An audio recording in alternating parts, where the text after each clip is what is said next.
My Indian parents threatened to disown me (19) if I don't break up with my black boyfriend (20). Me and my boyfriend, let's call him John, met while in college. We were assigned lab partners and I was immediately drawn to his intelligence, sense of humor and gentle nature. He was different from any boy I ever met and I found myself looking forward to our lab sessions together. As we worked together, we started to bond over our shared interests and soon we became good friends, spending time together outside of class. I found myself thinking about him all the time and I couldn't shake off the feeling that we were meant to be together. I soon realized that I had developed feelings for him, and when he confessed his feelings to me, I was the happiest girl on campus. We started dating soon after and it has been one of the best decisions of my life. I couldn't be happier with John. He is my best friend and the love of my life. We have been together for 2 years now and we are ready to take the next step in our relationship. Here is where the problem started. To give a little background, I come from a traditional Indian family. Growing up, my parents were very traditional and always emphasized the importance of maintaining our cultural values and traditions. They wanted me to marry someone from within our Indian community and had always talked about finding me a suitable Indian match. While my parents are conservative and have expressed their desire for their daughters to marry within my own race, they can be open-minded and understanding when time comes to meet their daughters' suitors. As the youngest of 3 girls, I have seen my older sisters introduce their significant others to my parents and they have embraced their choices. My oldest sister, for example, is now engaged to a white man and my parents have not once raised any issue about their engagement and are actively helping plan the wedding. When it was time to bring John to see my parents, I was hopeful that all would go well. John, on the other hand, had reservations and was extremely nervous. I had reassured John that my parents would love him and that he should not worry. My parents, after all, had openly accepted my sister's fiancé into the family, so what does my boyfriend have to worry about? Boy, was I wrong. I invited John to our family dinner to meet my parents. My heart was racing as we walked in. My parents greeted us politely and we sat down to eat. The conversation was stilted and awkward. My parents barely looked at John and I could sense the tension in the air. I noticed that my father was barely eating and my mother was fidgeting with her food. After dinner, I suggested that we all watch a movie together, but my parents said they were tired and went to bed early. I was left alone with John and I could tell he was feeling uncomfortable. I apologized to him for the way my parents were acting and he reassured me that it was not my fault.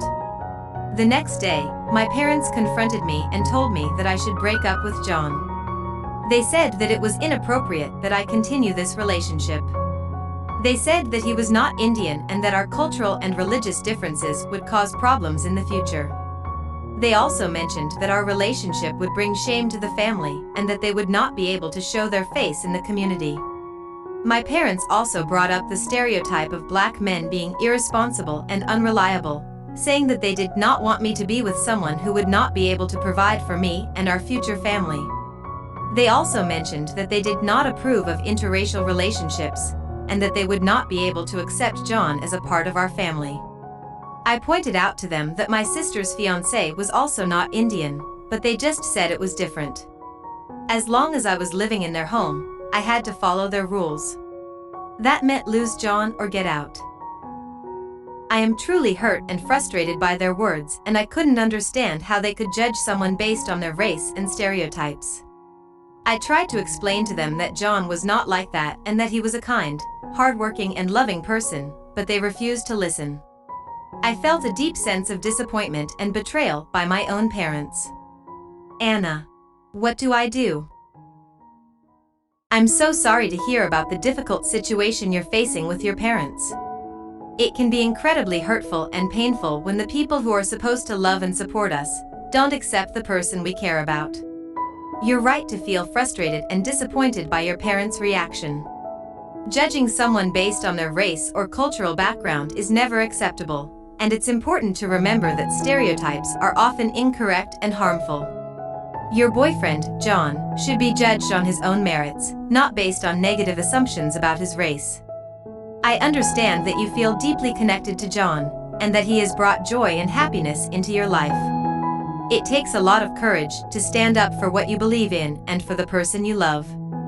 It's important to remember that you have the right to choose who you want to be with, regardless of your parents' opinions. At the same time, I understand that you have a strong connection to your family and culture, and that you may not want to lose that. It may be worth having an open and honest conversation with your parents about your relationship with John and how much he means to you. Try to listen to their concerns and address any misunderstandings or stereotypes they may have. If your parents are not willing to listen or change their mind, you may need to make a difficult choice. It's important to prioritize your own happiness and well-being. You deserve to be with someone who loves and supports you, and who you love and support in return. Remember, you are not alone. There are many people who have been in similar situations and have found their way through it. You have the strength and resilience to overcome this challenge, and to find the happiness you deserve. Take care of yourself and stay strong.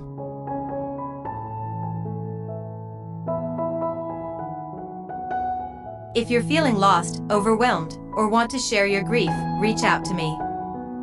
Just head to my website at lettertoanna.com and post story. Remember, you are not alone.